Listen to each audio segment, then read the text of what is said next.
महादेवाय धीमहि तन्नो विष्णुः प्रचोदयात्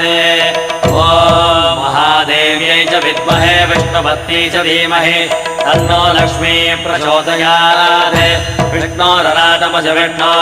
वृष्णमज विष्णो स्नत्रे स्थाविष्णास्योरज विष्णो ध्रुवमज वै नममज विष्णवे त्वा